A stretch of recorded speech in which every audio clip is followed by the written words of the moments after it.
So, wie gesagt, nächster Schritt ist jetzt hier mit dem Füllstoff weiterzuarbeiten, oder wenn wir jetzt gleich die Löcher auch zumachen wollen, dann brauchen wir auch einen Füllstoff. Deshalb will ich einmal kurz über Füllstoffe reden. So, wir haben 3 Hauptfüllstoffe, so will ich das mal sagen. Und zwar, das ist einmal das Flüssigleder, das gibt es in 20 ml und auch in 7 ml. Das ist von Haus aus neutral.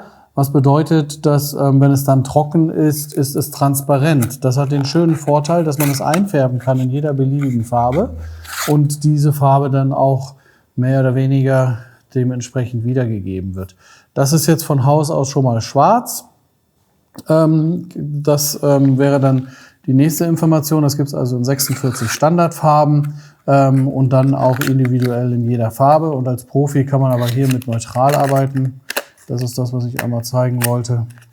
Und wie gesagt, das ist im viskosen Zustand ist es weißlich, aber wenn es dann trocken ist, ist es transparent, leicht glänzend und muss an der Luft trocknen, beziehungsweise kann man mit einer Infrarotlampe oder mit einer anderen stehenden Wärmequelle den Trocknungsprozess beschleunigen. Es verliert ein bisschen an Volumen, also meistens muss man nochmal nachfüllen. Und wozu man Flüssigleder auch noch gut benutzen kann, ist, wenn man nochmal so einen Bereich hat, wo man nochmal so einen finalen Auftrag braucht für eine schöne Prägung, man aber nicht mit so viel Hitze arbeiten kann, dann kann man das Flüssigleder sehr dünn auftragen, mit 100 Grad am Föhn einstellen, dann ist man so bei 60, 65 Grad an der Oberfläche. Das langsam trocken föhnen, also es dauert dann schon mal so eine Minute oder anderthalb, bis es trocken ist, und dann prägt man rein. Genau. Das ist Flüssigleder. Flüssigleder ist nicht schleifbar, also man braucht GLD, um das wieder flach zu kriegen. Das macht man folgendermaßen: Man nimmt unser 4000er Polierpad, macht da ein bisschen GLD oben drauf und also hier GLD drauf und schleift das einmal so glatt.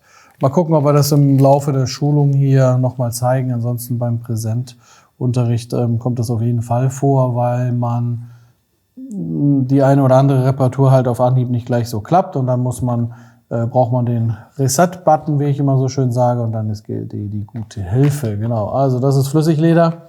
Damit kann man alles machen. Trockenbrüche, Risse, Löcher, alles, was dazugehört, dauert aber eben ein bisschen, bis es trocknet.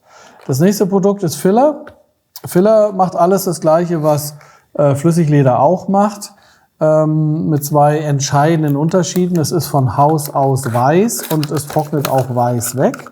Das heißt also, dass wenn man es einfärbt, was man machen kann, es ein bisschen pastellfarbig immer ist, weil das die Basis ist eben weiß und die mischt halt immer auch ein bisschen mit. Deshalb bieten wir das Produkt noch in einer zweiten Farbe an, in Schwarz, weil wir in der Lage sind, in der Produktion natürlich mit einem puren Pigment zu arbeiten. Und dann kann man das hier so, machen, ja. Das gibt's auch in 20 ml und in 7 ml. Und das gibt's auch in 1 Liter, fällt mir gerade ein. Und auch Flüssigleder gibt's in 1 Liter. Flüssigleder weiß ich nicht. Das ist eher so für unsere Handelsvertretungen, die brauchen dann Filler 1 Liter, weil die dann halt farbgenau Flüssigleder für Endverbraucher anfertigen. Aber Filler 1 Liter, das ist auch für Profis durchaus hilfreich, weil Filler ist optimal für Trockenbrüche, Oldtimer-Restauration, ältere Polstermöbel und so weiter. Da macht auf jeden Fall Filler Sinn. Filler muss auch trocknen an der Luft oder mit einer stehenden Wärme. Also mit dem Föhn funktioniert das nicht, gleich wie bei Flüssigleder. Es würde einen Film oben bekommen und unten weich bleiben. Also es muss einmal stehende Wärme bekommen oder einfach an der Luft trocknen. 3/4 Stunde dauert. Filler und Flüssigleder das gleiche. Filler kann man aber schleifen. Also einfach mit dem Schleifpad, mit unserem altbewährten Schleifpad. Die Körnung ist nicht so interessant, aber ich würde sagen, das liegt irgendwo so bei 300. Viel entscheidender ist, dass das auf einem Schwamm ist und der sich eben überall gut anschmiegt und man, wenn man über eine Kante rüber geht, halt nicht zu viel Material runterholt, auch wenn man über eine Naht geht, dass man die nicht zu stark beschädigt. Damit kann man das dann einfach glatt schleifen. Ja, das nächste ist, und das werde ich jetzt hier anwenden. Leather and Plastic Paste. Leather and Plastic Paste ist optimal für einen Schaden in einer ansonsten intakten Fläche. Also für so ein einmaliges Schadensereignis, also zur Beseitigung eines einmaligen Schadensereignisses, wenn man so möchte. Dieser Begriff kommt aus der Versicherungsbranche, aber spielt keine Rolle. Ich glaube, das beschreibt es ganz gut. Also wir haben ja hier auch einen Sitz, der an für sich intakt ist komplett. Also wenn wir jetzt mal die Löcher, die ich da reingemacht habe, ignorieren, haben wir sonst hier also einen intakten Sitz. Und wir wollen eine schnelle Reparatur machen. Die beiden Löcher werde ich auch mit Leather and Plastic Paste gleich machen, damit ihr da eine bessere Idee von bekommt. Also das ist für eine Schnellreparatur. Filler dauert ein bisschen länger, Flüssigleder dauert auch ein bisschen länger. Da gibt's aber auch Videos, wir blenden das unten mal ein. Da könnt ihr euch mal angucken, wie man mit Filler und auch wie man mit Flüssigleder arbeitet. Genau. Leather and Plastic Paste würde man jetzt hier drauf machen, beziehungsweise würde nicht, sondern machen wir. Achso, hier ist auch eine lange Spitze vorne drauf. Das ist ein bisschen produktionsbedingt. Das ist schon eine Aufgabe, weil die Leather and Plastic Paste ist relativ dick. Die da durchzuquetschen, das würde ich nicht versuchen oder mache ich nicht. Das quillt dann eher hinten raus, sondern ich mache das eher hier so raus. Genau. Und dann, achso, Leather and Plastic Paste kann man auch einfärben. Das werden wir auch gleich tun. Ich sage immer in der Schulung, ich muss möglichst viel Material verbrauchen, damit der Geschulte motiviert wird, auch viel Material zu verbrauchen. Also natürlich, wenn man das hier wieder alles wegstreicht, das muss man es auch erst gar nicht drauf machen, aber es ist auch mal ein bisschen schwierig, die richtige Dosierung auf Anhieb zu bekommen. So, sauber arbeiten, nicht zu sehr aus dem Schaden heraus. Und hier ist ganz wichtig, weniger Material ist auf jeden Fall hilfreich, weil man kann jederzeit nochmal füllen. Es ist aber sehr aufwendig, zu viel Material wieder runterzuholen. Also wenn man sich da zu viel Leather and Plastic Paste drauf macht, runterschleifen kann man nicht. Das ist zu stabil, das Produkt. Das ist wirklich, das ist weich und flexibel und gleichzeitig super, super stabil.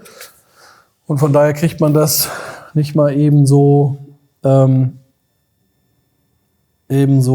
runtergeschliffen. Mit GLD und dem 4000er, wie ich das gerade auch bei dem Flüssigleder erklärt habe, das kann man auf jeden Fall machen. Aber auch das ist aufwendig. Also lieber weniger reinmachen und nochmal füllen. Das ist zeiteffektiver definitiv, als zu viel Produkt runterzumachen. So, dann wieder hier 400 Grad bei den Föhnen. Ja, ich bin ein bisschen drüber, aber passt schon. Und dann das Pad richtig heiß machen. Also wir föhnen nicht direkt die Leather and Plastic Paste, oder wenn wir so dünn arbeiten, dann benutzen wir nicht, dann erhitzen wir das Pad direkt. So, bei Leder, da kann man hier eigentlich Vollgas geben, das ist kein Problem. Bei Kunstleder oder Kunststoffen, da muss man ein bisschen aufpassen, da darf man nicht so Vollgas geben.